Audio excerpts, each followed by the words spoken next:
So today is not a day that any of us wanted, but it's a day that regrettably became necessary. Today also marks the largest labor disruption in Alberta history, with 51,000 teachers going on strike across the province. Today our classrooms, hallways, and school fields are empty, and not because we've given up on public education, but because we care too much about it to stand by and watch it slowly erode and crumble from chronic underfunding. This strike is not just about wages. This strike is about the state of public education in Alberta. The government says they don't know what teachers want. Well, yesterday, tens of thousands of Albertans across this province shared once again what teachers want. Teacher-student ratios, support for complex classrooms, and fair pay.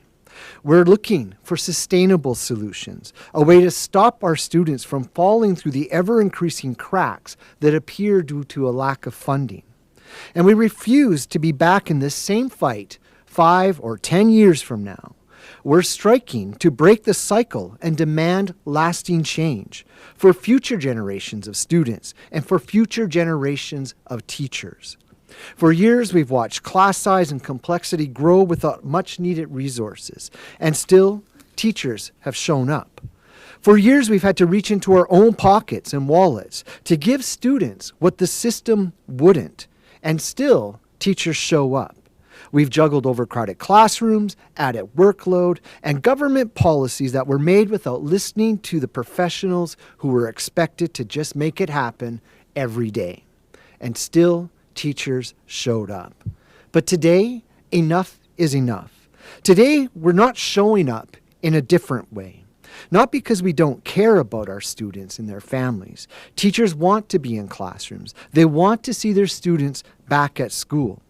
It's because teachers are tired of being told to do more with less. We're tired of a public education system that is treated like an inconvenient cost instead of a valued investment for our future. We are tired of a lack of resources for teaching and support for the students who we teach. We did not become teachers to leave our classrooms behind and our students in this way.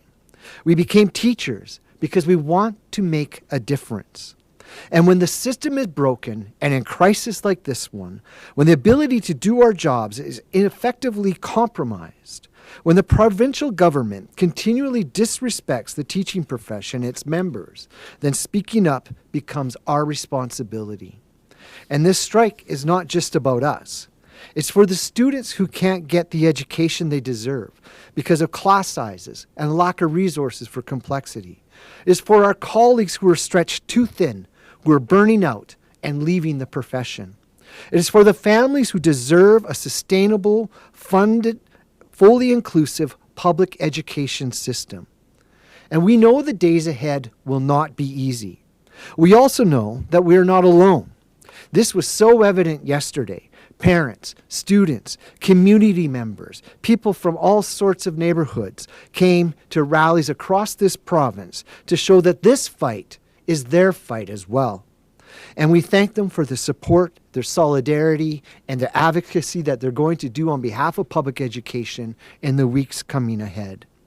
We're here today because we care, and we will continue to stand strong, stand together until our voices are heard. We will not be ignored in this fight. And let's get our kids back to the classroom, because when teachers are supported, kids are supported. We still need to have conversations about how we get to a negotiated settlement if we can get to that. But we need to make sure that we're having conversations that are going to give concrete changes to the way that schools are operating right now. Those are things that will be negotiated and talked about, and we've been talking about those things. But we're also going to push government, not just now, but in our advocacy work that happens after the strike, to make sure that we're no longer the least funded school jurisdiction in all of Canada.